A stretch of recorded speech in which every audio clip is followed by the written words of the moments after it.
নমস্কার বন্ধুরা, তোমরা সবাই কেমন আছো? সমাজ লাইফস্টাইলে তোমাদের অনেক অনেক ভালোবাসা। আজকে সোমবার আর এখন সকাল 5:45 মতন বাজে। সকালের সমস্ত কাজকর্ম সারা, মানে ঘর ঝাড় দেওয়া, ঘর মোছা। আজকে আমাদের বাড়িতে সরস্বতী পুজো হবে। আর সরস্বতী পুজো মানেই কিন্তু সেই ভোরবেলা ঘুম থেকে ওঠা এবং সকাল সকাল স্নান করে পুজোর কাজে লেগে পড়া। তবে এবছর যেহেতু সরস্বতী পুজো রবিবার আর সোমবার দিন পড়েছে, অনেক জায়গায়, বেশিরভাগ জায়গায় কিন্তু রবিবার দিনই সরস্বতী পুজো সারা হয়ে গেছে। তবে আমাদের বাড়িতে সোমবার দিনই হবে। আসলে রবিবার দিন তো 12টার পরে লেগেছে, 12 বেলা পড়ে যাচ্ছে। আর তাছাড়া রবিবার দিনকে দাদার স্কুলেও পুজো আছে, দাদা তো তাহলে থাকতে পারবে না, সেই কারণে সোমবার করা। আর এই যে সরস্বতী পুজো মানেই তো নিম হলুদ গায়ে মাখা। এই নিম হলুদটি কিন্তু আমি কালকেই বেটে রেখেছি, সকালবেলা বাটতে অনেকটাই সমস্যা হয়ে যাবে। তো আমি স্নান টান করে কিন্তু চলে এসেছি ঠাকুর ঘরে দিদির হাতাহাতি করতে, মানে দিদির সঙ্গে হাতাহাতি কাজগুলো করতে। আর এবছর মাকে যেহেতু কোনো কাজ সেরকমভাবে করতেই দেওয়া হচ্ছে না, আর দিদির ওপরেই কিন্তু বেশিরভাগ চাপটা পড়েছে। তবে ফলের বাজারগুলো কিন্তু আমি করেছি, আর দশকর্মার বাজারগুলো কিন্তু দিদি করে এনেছে। আর এই দশকর্মার বাজারটি কিন্তু আমার শাশুড়ি মাই করে থাকে, আর শাশুড়ি মা যেহেতু করতে পারছে না, তাই দিদি এগুলো করে এনেছে। তবে জানো তো, ঠাকুর ঘরে গিয়ে দেখি মা যে কখন টুকটুক করে ঠাকুর ঘরে গিয়ে চন্দন বেটে রেখেছে, আরও কিছু টুকটাক কাজও সেরে রেখেছে, অতটা আমরা বুঝতেই পারিনি। আসলে মা কিন্তু এই কাজ না করে যেহেতু থাকতে পারে না, তাই বাড়িতে পুজো হচ্ছে আর মা কাজ করবে না, সেটা তো কখনো হয় না। তবুও মাকে বলা হলো যে তুমি এবারে সরো, আমরা এবারে বাকি কাজগুলোকে সেরে ফেলি। তবে মা কিন্তু আগের তুলনায় এখন অনেকখানি ভালো আছে। আর দেখো, এই দুটো কিন্তু সাদা গোলাপ আমার গাছের, বেশ ভালো লাগছে দেখতে। গাছে দেখলাম ফুটে রয়েছে, গাছটাকে তো পোকা ধরে নিয়েছে, তাই ভাবলাম মায়ের কাছেই দিয়ে দিই ওদের দুই ভাই বোনের নামে। আর এই যে মায়ের গলায় দেখেছো পলাশ ফুলের মালা।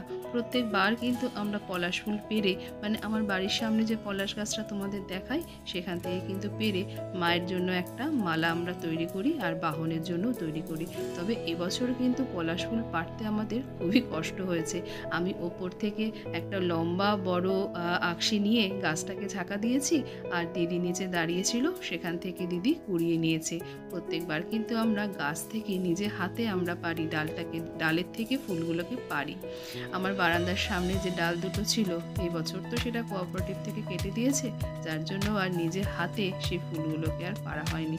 তবে জানো তো, নিজের হাতে যদি ফুল পাড়া হয়, সেটার মজা যে কী ভারী মজা, সে তোমাদেরকে আমি বলে বোঝাতে পারবো না। আর যখন হাতে এই পলাশ ফুলের মধুগুলো লাগে না, হাতটা না পুরো হলুদ হয়ে থাকে, আর একটা সুন্দর অদ্ভুত গন্ধও থাকে। তবে ঠাকুরমশাই কিন্তু বলেছে যে 8টার মধ্যে আসবে, তবে দেখা যাক। আর সোমবার দিন মানে আজকে তো ছেড়ে যাবে 10টার মধ্যেই পঞ্চমী, দেখা যাক কখন উনি আসেন। আর গত 2-3 দিন ধরে কিন্তু কোনো রোদের দেখা নেই, ভারী বিচ্ছিরি একটা ওয়েদার হয়ে রয়েছে, একদম মেঘ করে এসেছে।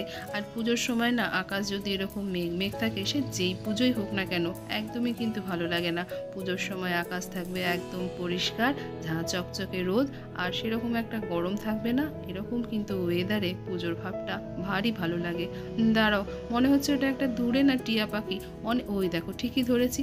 আসলে সবুজ পাতার সঙ্গে সবুজ টিয়া পাখি মিলেমিশে রয়েছে, ওর ডাকটি শুনেই বুঝতে পারছিলাম ওইখানে বুঝি টিয়া পাখিটা আছে। আসলে পলাশ ফুলের মধুগুলো খেতে আসে, ওখানে কিন্তু টিয়া পাখি একদম ঝাঁক বেঁধে আসে আর পলাশ ফুলের মধুটা খেয়ে যায়। তবে ঠাকুরমশাই কিন্তু চলে এসেছে কিন্তু প্রায় 1 ঘন্টা দেরিতেই এসেছে। ওর নাকি সাইকেলটা ডিস্টার্ব করছিল, তাই ওর মানে আসতে দেরি হচ্ছিল। তবে পুজোটা আমাদের সুষ্ঠু মতন হচ্ছে ঠিকই, তবে একখানি কিন্তু এর মধ্যে একটু খারাপ খবরও আমাদের চলে এসেছে। আমার খুড়শাশুড়ি অসুস্থ এবং তাকে হসপিটালে নিয়ে যাওয়া হচ্ছে। এই খবরটি শোনার পর কিন্তু মনটা একটু এরকম হয়েই গেছিলো। परम देवं हे रंगवंग परमहम ओम गंगणेशाय नमस्तुते ओम इतं अर्घं गंगणेशाय नमस्तुते ओम पुनर्निवेदनं गंगणेशाय नमस्तुते पर्णष्टिं गंगणेशाय नमस्ते रूपं दीपं गंगणेशाय नमस्ते ओम ओम एते गंगणेशाय सूर्याय नमः ओम एहि सूर्यो शशि शावनं जलत्पत्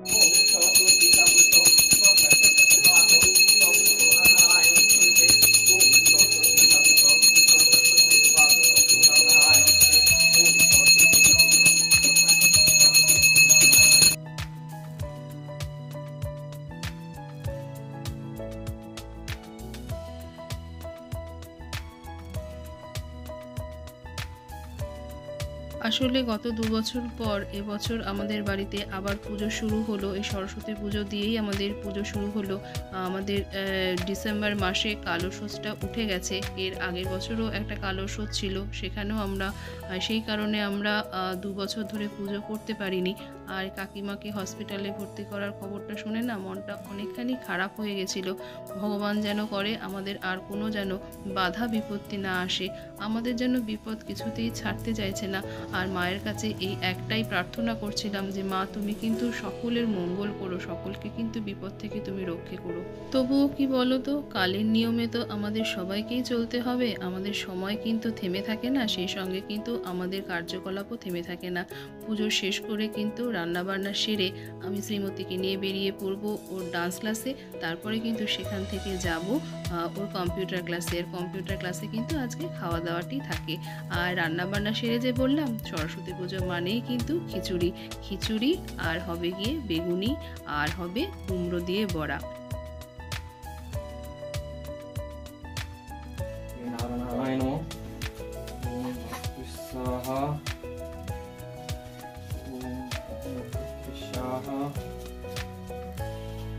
বলেছো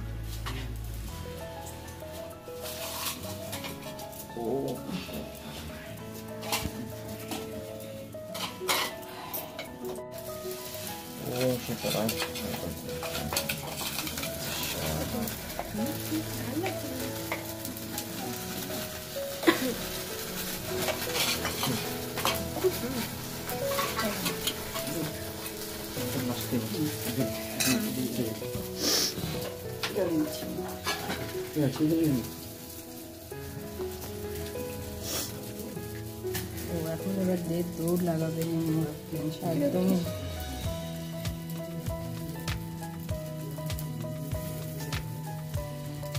হয়ে যাবে, তুমি চিন্তা করো না, টেনশন করো না, হয়ে যাবে। তুমি পারবে পৌঁছাতে, তুমি 10টার মধ্যে পৌঁছাতে পারবে, বসে করতে পারবে, ঠাকুর সব ঠিক করবে একদমই।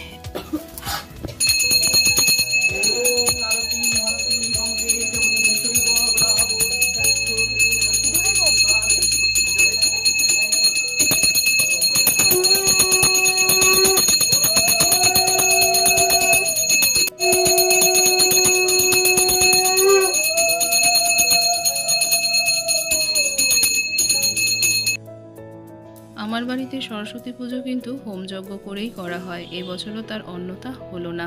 আর হোমযজ্ঞ নির্বিঘ্নে সম্পন্ন করে কিন্তু চলে এসেছি নিচে, ঠাকুরমশাইও চলে গেছে। আর নিচে এসে চটাপট করে আগে চা করেছি সবার জন্য। আমার কর্তামশাই আর টবো চা খেয়ে কিন্তু চলে গেছে কাকিমাকে দেখতে হসপিটালে। আর আমি কিন্তু বসিয়ে দিয়েছি খিচুড়ি। খিচুড়িটি করে আমি কিন্তু শ্রীমতীকে নিয়ে চলে যাব শ্রীমতীর ডান্স ক্লাসে, তারপরে সেখান থেকে যাব কম্পিউটার ক্লাসে। আর বেগুনি তো আমি যেহেতু ভালো করতে পারি না, বেগুনিটা করতে দেব দিদিকে, আর কুমড়োর বড়াটাও কিন্তু দিদিই করবে। আর আমার রান্নাঘরের অবস্থা কিন্তু এখনও ঠিক হয়নি। আসলে আজকে না রঙের মিস্ত্রিকে আসতে বারণ করা হয়েছে, শুধু 1 কোট করে না প্রাইমার মারা হয়েছে আমার রান্নাঘরে। রান্নাঘরের জিনিসপত্র এখনও সব বাইরের ঘরে রয়েছে, আর কিছু কিছু জিনিস রান্নাঘরে এরকম ঢেকে ঢেকে রেখেছি। আর রান্নাঘরে জানো তো জিনিসপত্র ঠিকঠাকভাবে হাতের সামনে না পেলে সে যে কী অসুবিধা হয়। হাতা আনতে গিয়ে খুন্তি ভুলে যাই কোথায় রেখেছি, তো খুন্তি আনতে গিয়ে চামচকে হারিয়ে ফেলি। এইভাবেই চলছে। এখন জানি না, কালকে তো মিস্ত্রির আসার কথা আছে। আর রান্নাঘরে যেহেতু প্রাইমারটা মারা হয়েছে, রান্নাঘরে না একটা গন্ধ আসছে। প্রথম গন্ধটা কিন্তু ভালোই লাগে, কিন্তু এই দীর্ঘক্ষণ না এই গন্ধটা আমার গেলে এখন দেখছি মাথাটা কেমন ঝিমঝিম করে। তো যাকে ওদিকে মুগ ডালটা তো ভেজে বসিয়ে দিয়েছি আমি খিচুড়ির জন্য। আর এই যে কুমড়োটা কালকেই কেটে রেখেছিলাম, ধোয়াও আছে, এটা দিয়ে হবে কুমড়োর বড়া। আর খানিক কটা বের করব এখন কড়াইশুঁটি দেবো খিচুড়িতে। তবে আমার এমনই কপাল, কড়াইশুঁটি কিন্তু খিচুড়িতে দিলে আমার কর্তামশাই এতটুকুনি পছন্দ করে না, কিন্তু খিচুড়ি বড্ড ভালোবাসে। আর কড়াইশুঁটি দিয়ে খিচুড়ি খেতে কিন্তু ভীষণ ভালো লাগে, বিশেষ করে এই শীতকালটাতে। তো যাক গিয়ে খেয়ে নেয়, অসুবিধা হবে না। আর এই যে এই বেগুনটা রেখে যাব, এই বেগুনটা দিয়ে দিদি করবে বেগুনি। আর আমি তো বেগুনি ভালো করতেই পারি না, তার জন্য আর এই বড়া করার সাহস আমি আর নিলাম না। আর খাবে তো সেই দেরিতে, আর এত তাড়াতাড়ি বড়া করে রাখলে সে তো হয়ে যাবে ঠান্ডা। আর চলো, এই যে হয়ে গেছে আমার খিচুড়ি। এবারে একটুখানি ঘি দিয়ে ঢেকে রেখে দেবো। আর আমি কিন্তু শ্রীমতীকে নিয়ে বেরিয়ে যাব। আর একটা মজার বিষয় জানো কি, এখন বাজে প্রায় 11:15, বাইরে কিন্তু বেশ ঝাঁ চকচকে রোদ উঠেছে, যার ফলে কিন্তু মনটাও বেশ খুশি খুশি হয়ে গেছে। আরও একটা মজার বিষয়, যেই 2 দিন ধরে জামা কাপড়গুলো বারান্দায় শুকাচ্ছিল, আজকে মনে হয় তাদের নিস্তার হবে, তারা একদম ঝরঝরে হয়ে ভাঁজ হয়ে ঘরে চলে যাবে।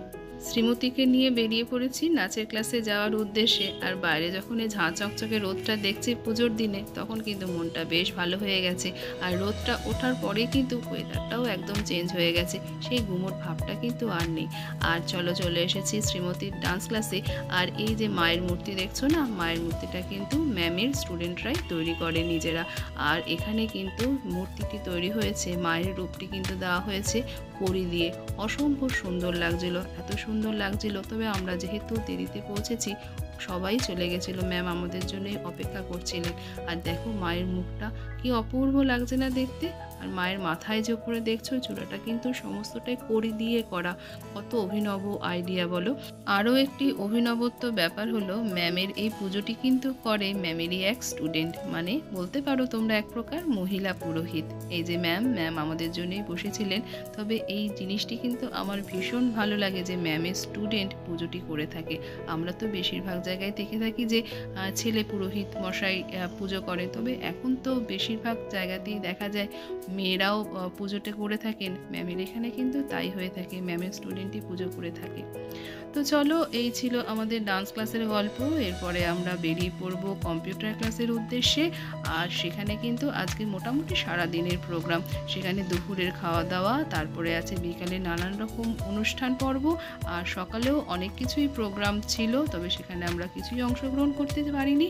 তবে এখন কিন্তু যাচ্ছি ওখানে ঠাকুর দর্শন করে দুপুরের খাওয়াটি সারতে।